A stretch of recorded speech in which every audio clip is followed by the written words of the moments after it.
What's so different about these ones? Maybe I will take. All right. So a parking lot has an area of this much space available. I don't know if you see that, but that's actually a restriction right off the bat. Like this is how much you have, right? Up to. Up to. Right? A car needs this much space, a bus requires that much space. Manager of the lot does not want more than 45 vehicles, so I'm going to highlight my restrictions here. This is definitely one. This is another one. Want no more than 45 vehicles. Doesn't say just bus or car, it says vehicles. So it's applying to both. The space is also applying to both. A lot has a minimum of 10 cars per day, since there are people working close by. State the variables and implicit constraint. I think we would have to agree X would be the number of cars, Y would be the number of buses. And the implicit constraint is just saying, hey, I have never seen a negative bus. Right, so it has to be positive. I've never seen a negative car. There we go. So that's A. B, let's write our inequalities. How am I going to do this? I think I'll try this. So B right here, the space available, it's 9 square feet for every car and 36 square feet that every bus takes up, right? And that has to be less than or equal to 540. There's no way around that. No or yes? Oh, you guys have good eyes, and I made a mistake. Okay. So did you convert? Did you convert? My key is way off if I have to convert. My bad. Sorry, I'm just going to change that to square feet. Sorry. I will never do that to you on a test or quiz. I just won't do that. That's too much work. But good eyes. I will change that right after we're done today. I know this. Yeah, it bit me before. It's not the first mistake I've seen in this booklet. Anyways, good eyes. But let's keep going. You do not want more than 45 vehicles combined. So this is just talking. You combine the vehicles, right? You want no more than 45. So we'll just do that. You love those ones. Those are easy to find the intercepts. Those are easy to rewrite. And then the next one is a minimum of 10 cars per day. So cars for me is my X variable. A minimum of 10. So 10, 11, 12, right, is acceptable. So there are my three inequalities. Should I color match them? I don't know. I'll just leave it. I'll just leave it for today. It's getting out of hand, right? Let's do this one here real quick. This one is easy. 45, 0, 0, 45. Let's rewrite it real quick. Solid, true is below, shade above, because we're doing reverse shading. This one, vertical, right? It's a vertical line. Solid, true is X is greater than, that means it's to the right. So I will have to shade left. I'm going to go the opposite. Okay. Perfect. And now this one, 9x is equal to 540.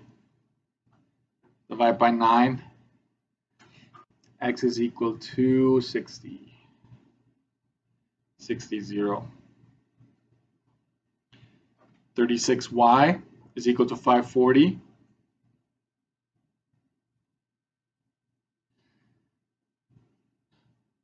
have 15 there, 0, 15. So if you feel like I'm rushing through these steps, I am a little bit because I want to get to the objective function. That's really where everything, that's the added part in this case. Let's rewrite that real quick. 36y is less than, I think a lot of you have become comfortable with just moving stuff over and changing the sign of it. It's probably not what a lot of you may not have seen that before, but it's another way of thinking about it. That's 1 over 4, but we'll just, so if you dividing the constant results in a infinite decimal, just leave it as a fraction. In this case, it is a whole number, so we're good. Solid, true is below, shade above. I wish I could just give you a graph right now and just put a sticky in there, right? This is the graph, but we have to graph it, and it's good practice. So I'm going,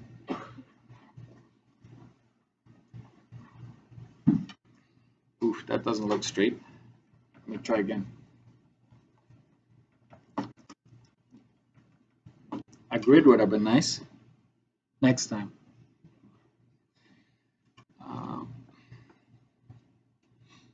So we have number of cars,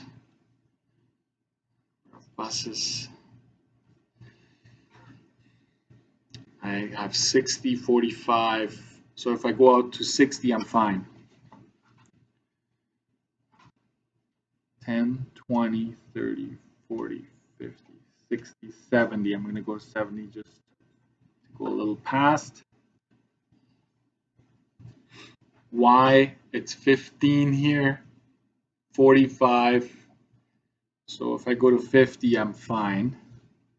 So 10, 20, 30, 40, 50, 60 there.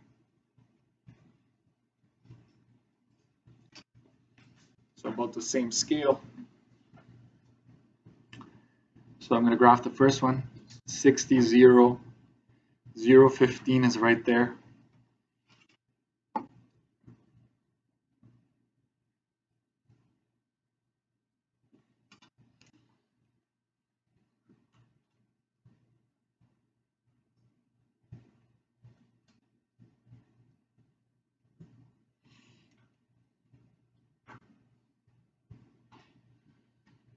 Then we have 45, 0, 0, 45. Make sure you don't mix up your x and y intercepts, please. Happens.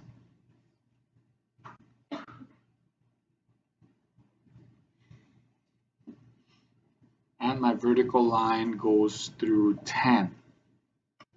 Goes right here. Uh-oh. Nothing that an eraser can fix.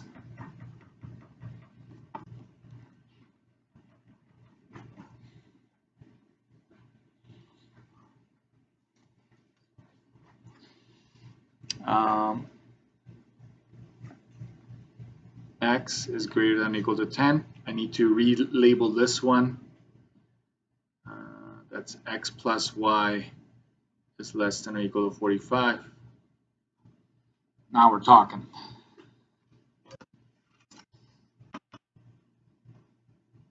And now shading. So we're going to shade to the left of the vertical.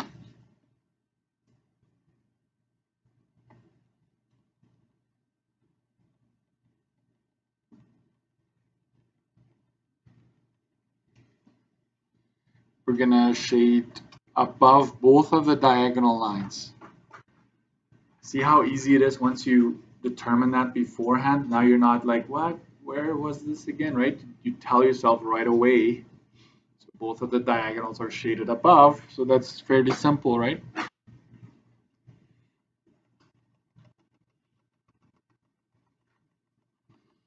Got to go 2.5 speed here.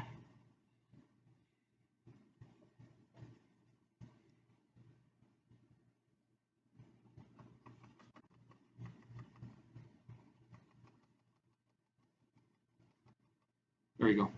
Solution region is right here. Happens to be touching the axis.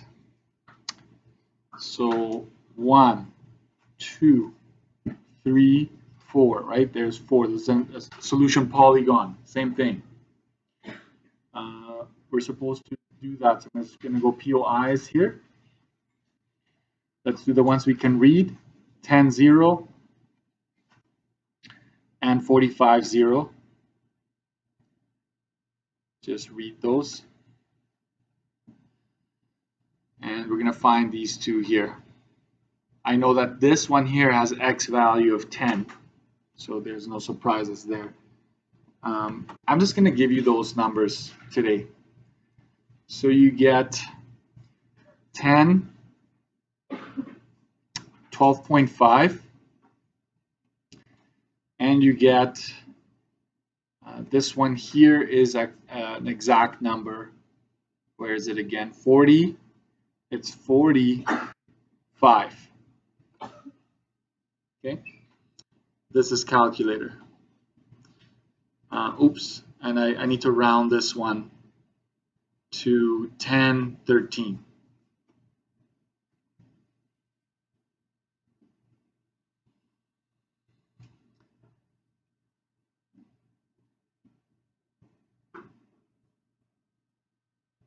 All right, so, and I left a blank page on the, after this one, I think. I'm going to add something to this in a bit, but watch C. For C, determine the combination of cars and buses that would maximize profits. It's basically saying find the solution, given that a car pays $7.50 and a bus pays $25. So the objective function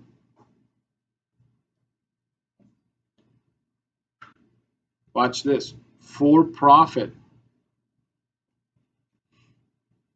would be, I'm going to call it capital P for profit. It would be $7.50 for every car and $25 for every bus. This is the objective function we're after. And this is going to allow us to find a combination that maximizes profit.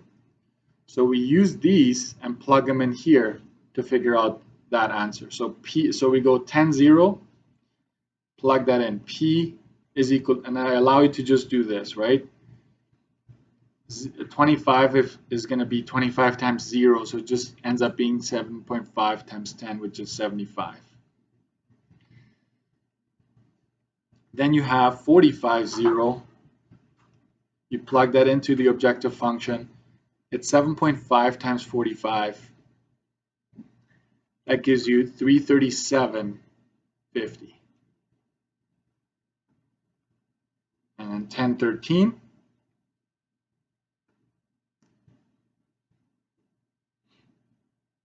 That's 7.5, 10 plus $25, and in this case there'd be 13 buses parking in there. That'd be 400 exactly.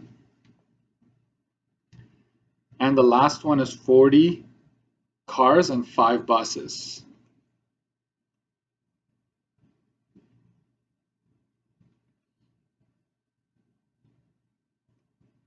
And that gives you, you can type that in one shot, by the way. Your calculator goes 7.5 times 10 plus 25 times 13. It'll spit out the answer. So this is 425.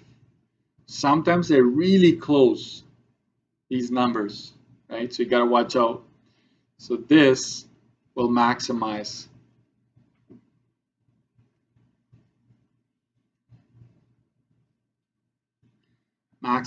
profit. So you would say 40 cars and 5 buses.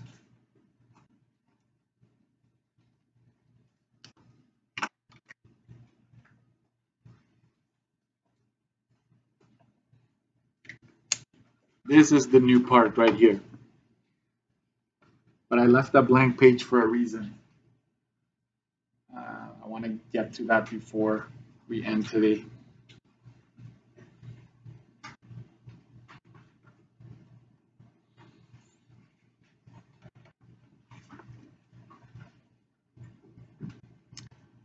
This is just one possible objective function. There are other ones in play here, at play, I should say. So here they are. You with me? Go to 62.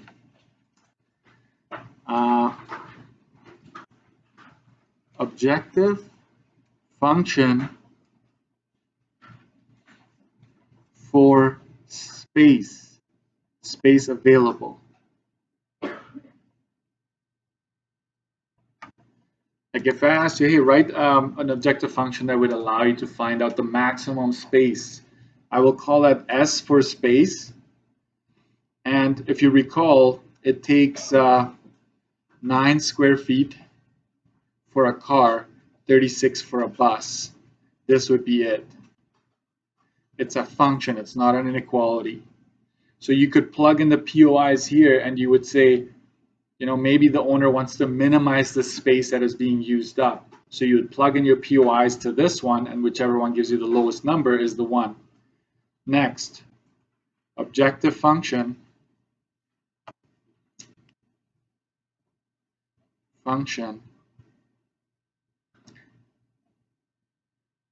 for amount of vehicles. What if I said, hey, write an objective function for the amount of vehicles that are, so maybe you want to maximize the number of vehicles that are there or minimize. It depends on the question. How about we go V for vehicles? It'd just be X plus Y. That's it. Hello.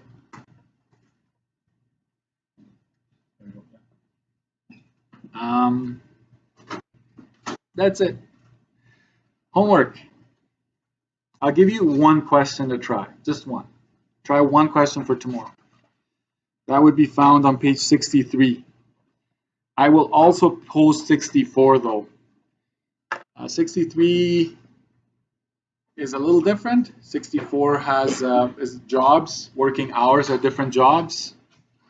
And but other than try to wrap your head around the objective